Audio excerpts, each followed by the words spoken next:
Welcome back to Preparing for the Unexpected. Today we are talking with resilience and business continuity expert and longtime celebrity in the industry, Des O'Callaghan, who's sharing lots of stories and insights with us today.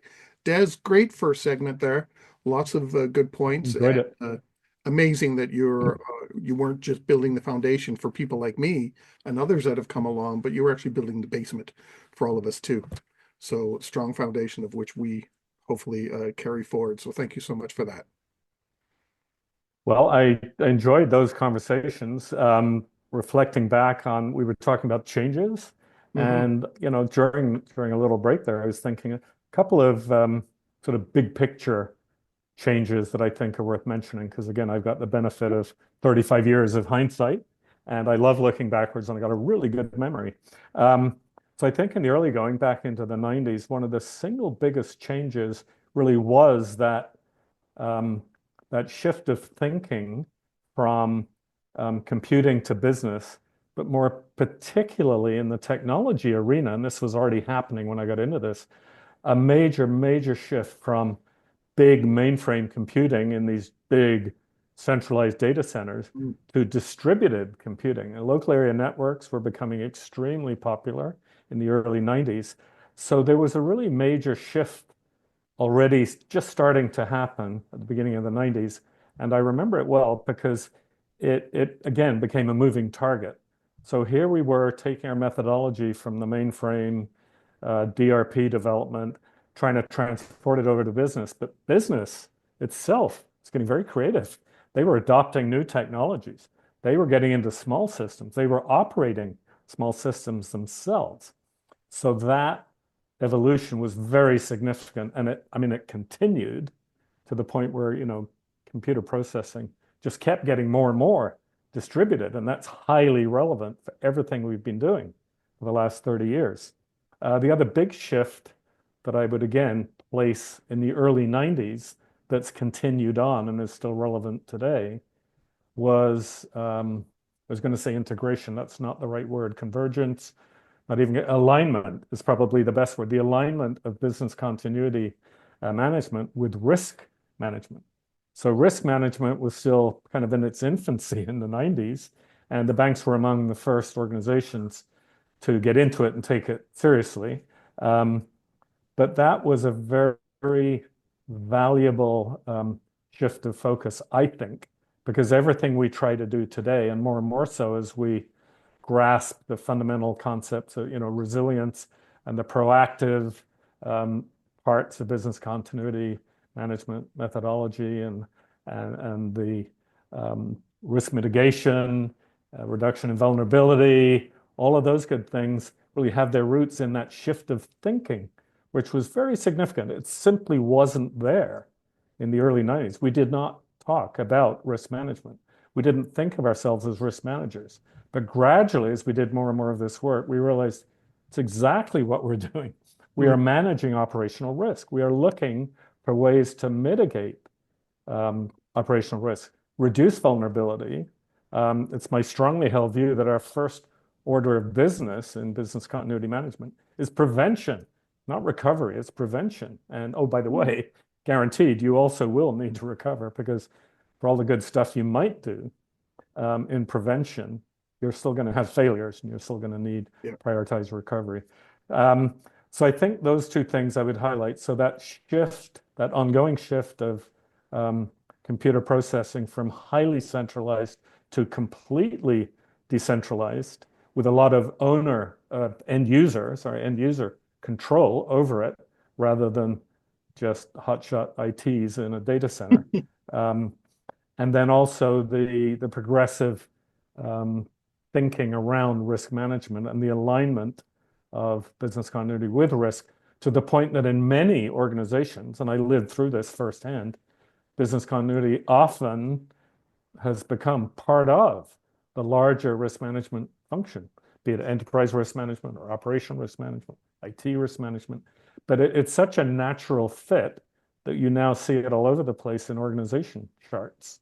And that was not true in the 90s, but we worked our way towards it. And you're nodding because I know you've probably seen and observed that yourself, Yeah. first in a bank and then probably elsewhere. Yeah, I So I remember. thought those were just worth mentioning because that's big picture shift stuff that I've lived through. Well, that especially the risk one, definitely seen a change there because when I started, everything at that time, for the most part, was falling under IT. Even if you called it business continuity or whatever, business recovery, it was still IT. And now Yep, that's, that you remained true don't for see quite that a while. as much now. It still exists. I'm not going to say it's It not, does. Yeah, I'd agree. It's but still around, but it's less prevalent, yeah, whereas it used to be the norm. yeah, exactly. So knowing that you've seen some of these changes and you've been around for a couple of years, shall we say? Thank you. What do you think have been over the years some of your successes or maybe things that you wouldn't quite see as a success and like, ooh, wow, I can't believe I experienced that. Um, well, I certainly haven't got everything right. Um, and I wouldn't admit to my failures anyway, or no matter how many there may be. Um, I think, again, if I look at the big picture or the big span of my, 3 decades plus in the profession, the things I feel best about, or sort of the highest degree of success, one is kind of what I was just talking about um, before, that the foundational BCM practices remain solid today. And certain, you know, popular trends come and go, or new software comes along, or we change the labels on things. But the foundational practices remain very, very solid. And I feel I've succeeded in keeping the faith with them, in spite of supposedly new ideas or new buzzwords come along, but the basics remain so solid. It's still a good foundation. That basement we built, 30 years ago still has no leaks. There is not water coming in. It's still a good basement. So I think keeping the faith with those practices, I regard as a success.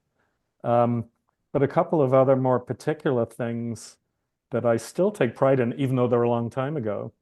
Again, back in the 90s, working in the bank I worked for, um, we were, I think, the first organization I'm aware of anyway, that got into what I would call serious crisis management planning, involving all of the senior executive of the organization. And we, I think, were the first to develop full-blooded simulation exercises, quite melodramatic affairs, using just whole chunks of the organization getting involved. Other banks subsequently came along and did very similar things, even better than we were doing, I will admit. Um, but I feel that was a pioneering thing that I recognized the importance of and kind of led the way in actually getting into it.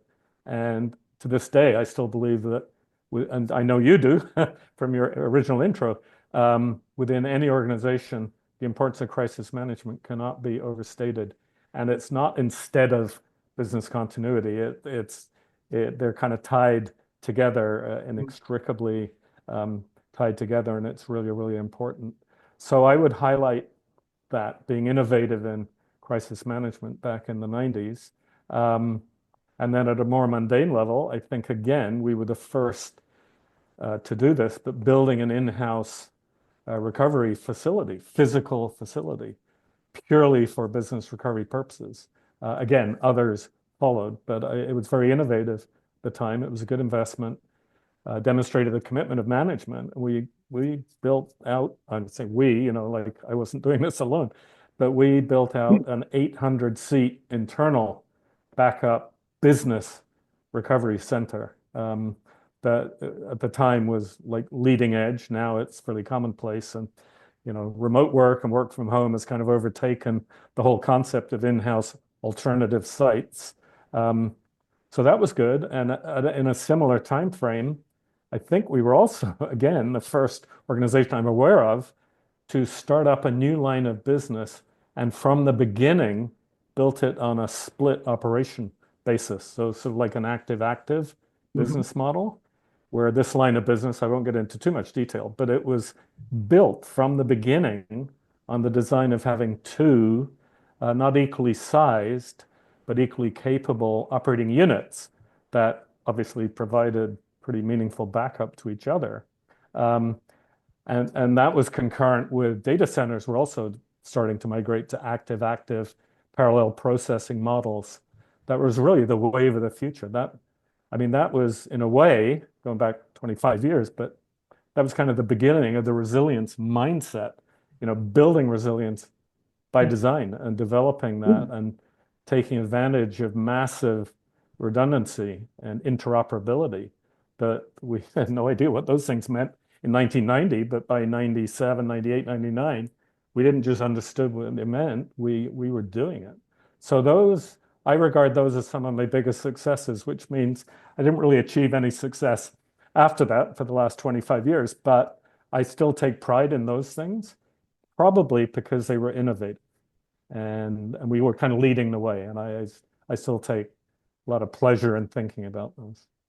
Well, I do remember going to some recovery vendor sites where they would say, and this wing of the building is all the work area recovery. And you would walk Yeah. in, see these long lines of desks and chairs with monitors and computers all Yep. ready there. I remember seeing all of All the those. rage. Yeah, I Yeah. remember that. I don't think anyone would probably set up 800 laptops just sitting there for free these days. Not anymore. That's not the way it worked. But at the time, and let's Yeah, be candid, this is long enough ago. It wasn't laptops.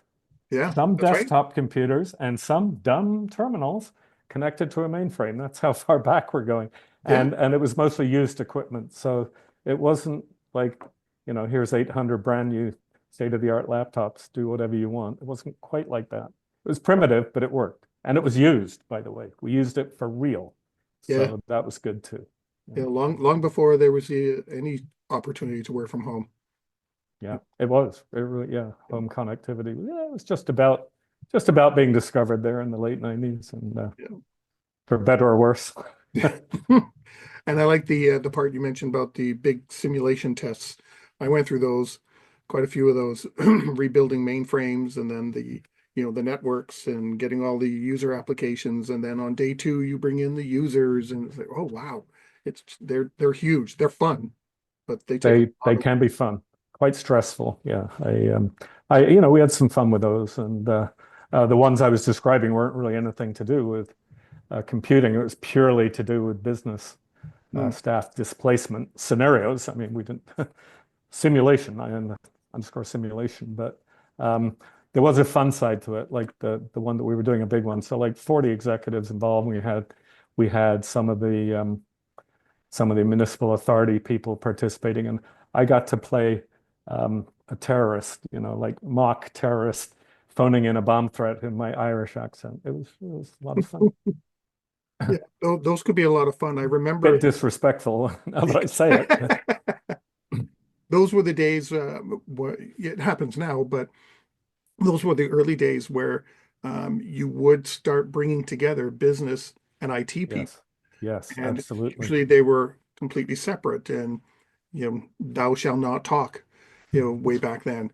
And now you really can't have a successful exercise or test without involving the other. Otherwise, you're just I building assumptions. 100% agree. And you've touched on a really key point, which may or may not come up again anyway. But, this whole sort of business and IT talking to each other or not talking to each other. I mean, for me, that's a massive tripwire in a business continuity function is not realizing the importance of having that dialogue between business and IT, or, recognizing it and then doing something about that and ensuring, because I can almost guarantee in any organization there are gaps between the expectation of business as expressed typically through BIAs and RTOs, and the actual capabilities that IT has, which may or may not match those Mhm. sometimes aggressive business RTOs. I mean, that's a real rabbit warren. We don't want to get down there now. We'll be talking for 6 weeks. Um, Yeah, I know. but it's a major um, opportunity for failure is to overlook that potential gap. So you really touched on it, for me, an extremely important point there. And I I like to think I always recognize the need to broker that dialogue between business and IT. Was I always good at it? No, not always. Too many personalities involved sometimes, or Yeah. too many attitudes about, well, this trumps that, and this is more important than that. And Yeah, I remember the first big simulation we went through years ago when I was with the bank, and we brought in business to do some validation, and they sat in, and became an awareness session for both sides. And right, it was incredible. Even though they were in the same room with the same goals and objectives, they were miles apart in their yes, understanding. It was I incredible. I recognize that scenario. Definitely. Yeah. Some On, things never change. yeah. On that note, we've come to the end of our second segment. We are talking with Okay. Des O'Callahan and his experiences in the resilience and business continuity industries, and we will be right back. If you like that video, thumbs up. If you didn't like that video, thumbs down. But leave me a message and let me know your thoughts. Of course, don't forget to subscribe. And in the meantime, stay prepared, everybody.